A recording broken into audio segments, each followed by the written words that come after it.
Joseph learned that character matters. In other words, he learned saying no when even if nobody's not watching, it's still the right thing to do. He learned that your purpose is worth protecting. In other words, he learned that obedience will sometimes cost you. How did it cost him? Because it ended up getting him thrown in prison. But watch this. But his obedience that got him thrown in prison kept him right on course the way he needed to be. I could tell the story, but I better not.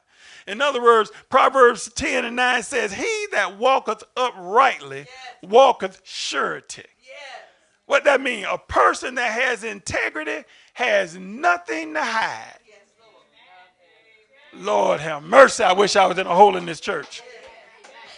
A person that has integrity has nothing to hide. You know, when I would ride with some of my friends, with my kids, I would tell them about things. You know, we have to give our kids the talk and all that. You all understand.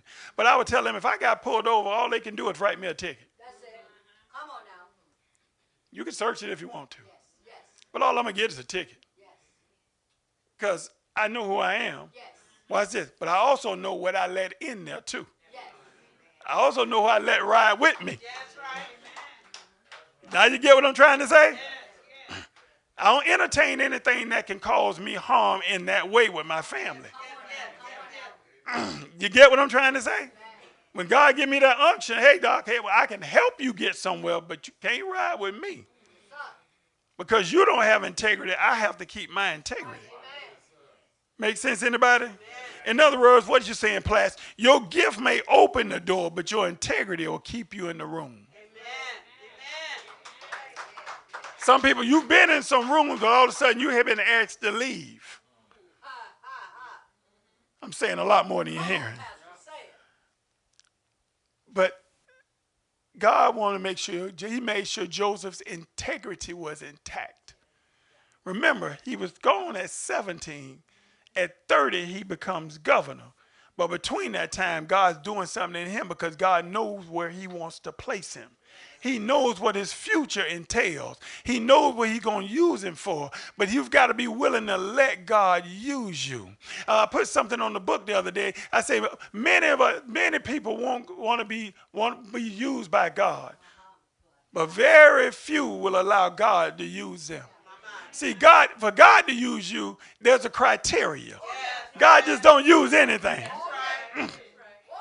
There's a criteria when God's hand on you. God got to know he can trust you with what he gives you because God don't take stuff back.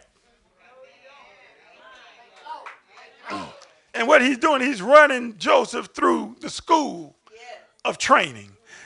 So here it is. At Potiphar's house, he learned his integrity. Then what did prison teach Joseph? If you notice, I'm walking through Joseph's life. I'm walking through these 13 years. I'm walking through this time period that Joseph is being developed before he's now being called governor. And now the last stop is he in prison. Somebody say prison. What did prison teach Joseph? It was in prison where Joseph learned, somebody say patience.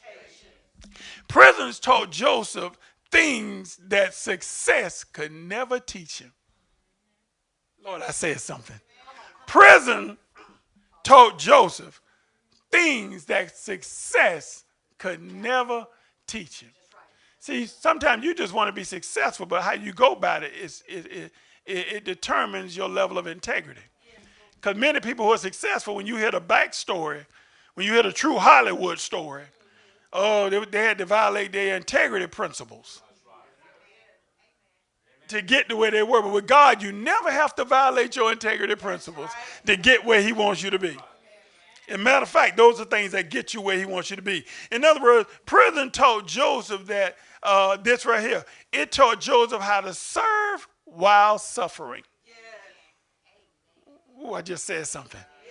Can I just talk today? Y'all gonna let me just talk? He's in prison for a crime he didn't commit.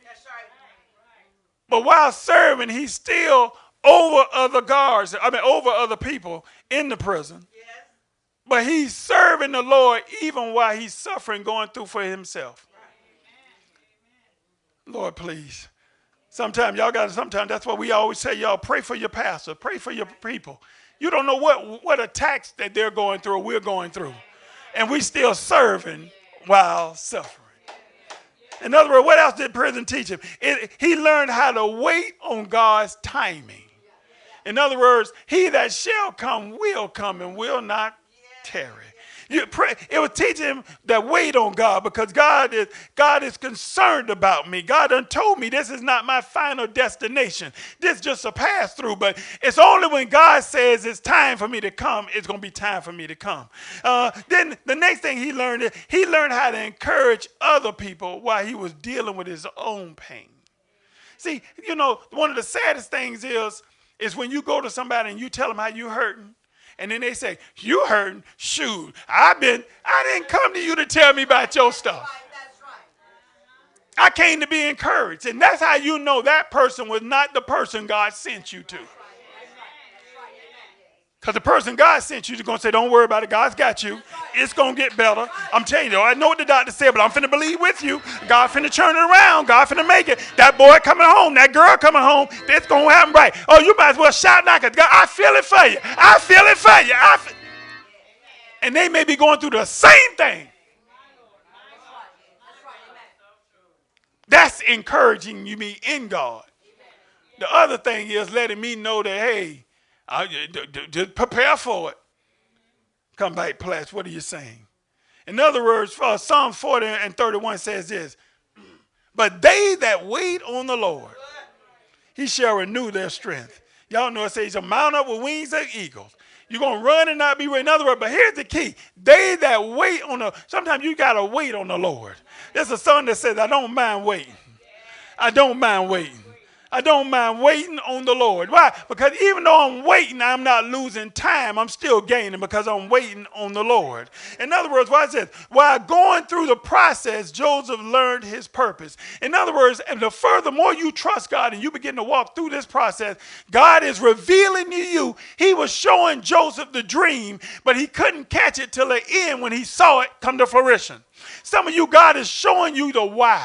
Why he had you born here. Why he had you birthed in the time you were born. Why he allowed you to go through what other people died in. Why he kept your mind when other people lost their mind. Why? Because now he's getting ready to use you mightily. You got to remember, when they came to tell Job, when they came to get Joseph to interpret Pharaoh's dream, it said that Pharaoh summons Joseph. The gods went to go get him, but before they could get him, here it is. God had already told Joseph, all right, it's time for you to come out of this thing. It's time for you to, I'm finna end this captivity of this thought, and now you finna move into what I promised you when you was with your family and your brother. You finna be the head and not the tail. You finna be above and not beneath. Plus, how you know it? It say, because when they came, Joseph didn't rush out. Joseph didn't leave with his uniform on that says 061532. It say Joseph shaved himself.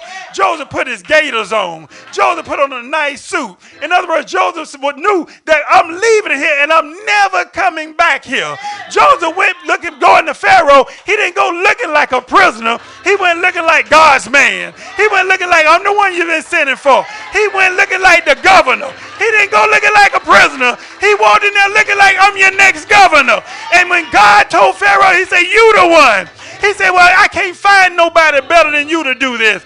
Because God had already showed Joseph, this is the day I'm getting ready to turn it around. This is the day I'm getting ready to bring you out. This is the day I'm going to show you why you had to go through everything. Joseph, you passed the test. Joseph, you kept your integrity. Joseph, you encouraged people. Joseph, when you was going through, you still kept your head up. Joseph, it's your time now. It's your turn now. It's your blessing now. It's for you to come out now. Joseph, you've been through long enough now. I'm getting ready to bless you. I'm getting ready to bring you out. Joseph, destiny is calling you because you prepared yourself for what I want to give you. Come on, clap your hands and give God some praise in this place. It's your time now. Everything that disappointed you was a part of your destiny. This is where you can understand now. Joseph is sitting there and Joseph saying, Romans 8:28, all things work together for good. In other words, everything I've been through, he was working the good out of me. Everything I've been through, he was working the best out of me. Everything I've been through, he was showing himself mighty in me. But it all worked for good.